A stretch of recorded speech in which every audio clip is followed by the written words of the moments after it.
يا مساء الفل عليكم حبايبي، ازيكم عاملين ايه؟ انا امنيه سامي. لسه اول مره يشوفني ما ينساش يعمل لايك وسبسكرايب عشان يوصلك كل جديد. طبعا كلنا طالعين من العيد زهقنا من المحاشي ومن الصواني ومن الحمام ومن الخضار ومن اللحوم والفراخ، فقلت النهارده اعمل لكم اكله حرشه كده اللي هي من الاكلات اللي انا بعشقها بجد. مستعده اكلها فطار غدا عشاء وابقى سعيده جدا. مستعده اكلها كل يوم بجد، من اعظم الاكلات على وجه الارض. وصفتنا النهارده هو الكشري الاسكندراني. يا رب بس طريقتي دي ما تزعلش مني الاسكندرانيه وتكون طريقتي صح، بس دي الطريقه اللي انا اتعودت عليها من وانا صغيره واتربيت عليها. ولو حد عنده ليه طريقه تانية يا ريت تكتب لي طريقتها في الكومنتات. وهعمل لكم جنبها بقى الحبشتكنات بتاعتها، البتنجان المخلل، البصل المحمر، الصلصه اللي بنحطها على الوش، السلطات بقى. بيبقى بجد اكله كلها خرافه. خليكم معايا عشان تشوفوا طريقتي.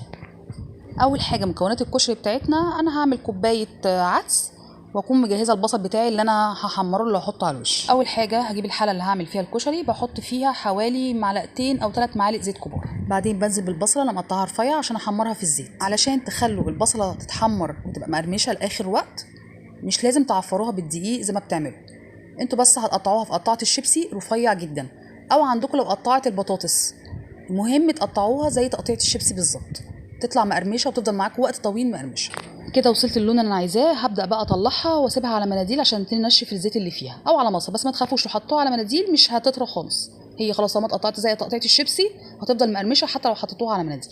هنا خلاص كنت شلت كل البصل، طبعا في زيت لسه في الحله اللي هو بتاع البصله، انا ده بقى عايزاه عشان ياخد الكشري نكهه الزيت البصله اللي انا حمرتها. هبدا انزل بقى بكوبايه العدس بتاعتي واشوحها كويس في الزيت، وبعد كده بنزل بنص كوبايه رز واشوح كله مع بعضه. يعني لو انتي هتعملي كميه العدس يبقى النص بتاعها كميه الرز، هتعملي كوبايتين عدس يبقى نصها كوبايه رز.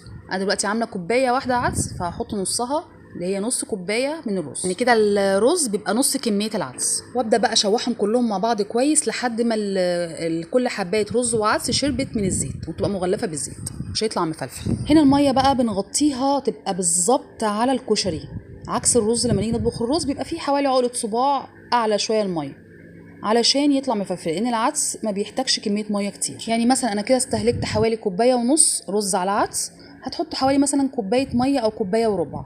المهم يبقى مغطي العدس بالظبط. التوابل بتاعتنا بقى معلقه كمون ومعلقه ونص ملح بس كده، وطبعا نغطي عليه. واول ما العدس يشرب ميته خالص بنوطي على البوتاجاز ونسيبه لحد ما يستوي. هنا بقى هبدا اجهز صلصه الكشري، بنزل بمعلقه زيت كبيره، وبعدين بنزل بفصين توم مهروسين كويس قوي وافضل اشوحهم لحد ما يصفر لونهم. بنزل بقى بمعلقه صلصه اللي هي من الجاهزه علشان يبقى لون الصلصه بتاعتنا غامقه شويه، واشوح الصلصه مع التومه كويس. هنا كان في خطوه كانت مهمه كان لازم اعملها ونسيت اقولها، ان انا بحط معلقه كبيره من الخل مع التومه بعد ما اشوح. هنا خلاص بعد ما شوحت الطماطم مع التوم كويس، بنزل بقى بالطماطم اللي هي عادي مضروبه في الخلاط، بنزل بشويه صغيرين كده. هنا بقى هبدا انزل بالتوابل بتاعتي، معلقه صغيره من الكمون، معلقه صغيره من الفلفل الاسود، معلقه صغيره من الشطه لو بتحبوه حار، ما بتحبوش الحار ما تحطوهاش، ومعلقه صغيره من الملح، وتقلبوا كله كويس مع بعضه كويس جدا كده. وبعد كده تغطوا عليها لحد ما يتسبك، وكده الصلصه بتاعتنا تبقى جاهزه. طبعا الكشري ده اساسي معاه البصل المحمره، هنا هنحمر بقى شويه بصل حلوين بس، ويكون كده اكلتنا جاهزه. بجد يا جماعه مفيش اسهل ولا اسرع من كده، واهم حاجه مفيش بجد اطعم من كده. زي ما قلت لكم من احب الاكلات على قلبي. طبعا من اساس الاكله دي البيض المسلوق، في ناس بعد ما بتسلقه بتدحرجه في شويه سمنه، انا مش بحب طعمه في السمنه الصراحه، فانا بسلقه واحطه على طول جنب الاكله دي. واساسي طبعا البتنجان المخلل، انا نزلت قبل كده طريقته في الشورتس بطريقه برده سهله، بس طبعا لو في حد مكسل يشوف الفيديو انا هقول لكم الطريقه هنا في السريع. بتحمري البتنجان عادي وبتحطي في الكبه بتاعتك طماطمايه، فلفلايه، 4 فصوص ثوم، شويه خل، كمون، ملح، شويه شطه بقى لو بتحبوا الحار، تضربوهم في الكبه كويس. والبتنجان بعد ما تحمروه تحطوا عليه التتبيله دي.